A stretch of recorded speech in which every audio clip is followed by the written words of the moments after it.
in the sun. The Feast of St. Martin de Porres is a special day for Catholics worldwide. It honors a humble saint who rose above discrimination to become a powerful force for compassion, kindness, and miraculous healing. Known as the Saint of Charity, St. Martin's Feast, celebrated on November 3rd, is filled with reflection, prayer, and acts of service. His mother was a slave, a freed slave woman, and his father was a Spanish nobleman. And of course, he's all the way out in Lima, Peru.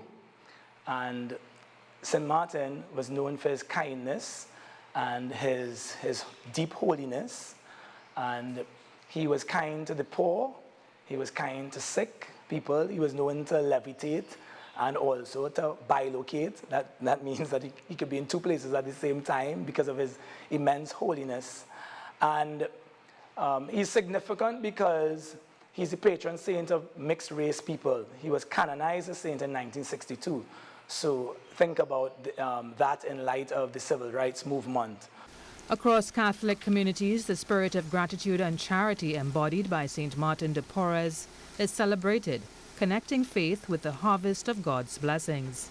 St. Martin de Porres reminds us that the true harvest is not found in abundance, but in our generosity to others. Father Maurice White and his parishioners honor this humble saint by sharing God's gifts with an open heart and a hand outstretched to those in need. The spirituality of a harvest goes very deep and is very rich.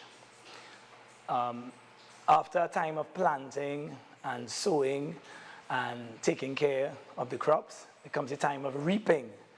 And when you come together and you gather all the crops, the first fruits of the harvest, you have to be accountable for what you have gathered. You have to make an accounting of all of it. You have to be responsible in the distribution of its goods. While the harvest has been seen by many as just another fundraiser, Father White emphasizes the need for community. When we come together for a harvest, it is to raise funds, but the spirituality goes much deeper.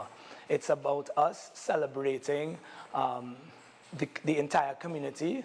We're accounting for each and every person in the community, and we're seeing that each and every person is taken care of, is celebrated. So a harvest is about really, and we call it a family day, a feast and family day.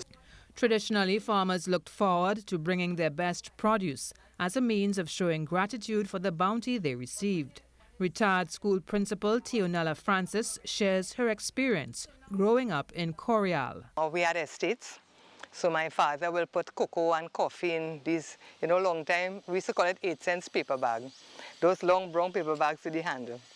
So he used to fill up those for us, and we had to carry that to church on the feast day as an offering and a thanksgiving for the crop.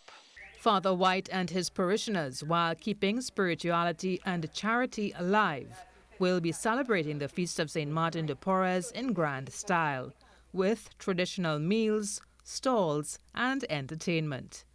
So we, the parishioners of the St. Martin de Porres Coryal parish, want to invite everyone to our Feast and Family Day, which takes place on Sunday, the 3rd of November, 2024, right here in Coryal. So we begin with Holy Mass at 10 a.m., celebrated by the Vicar of the Eastern Vicariate, Father Steve Duncan, and I will be there celebrating. After Mass at 10 a.m., we will have a procession with the statue down to the school here, where we'll be blessing the stalls, and the activity kicks off. I am Karen Kozier-Phillip, urging you to live for local. Islands in the sun.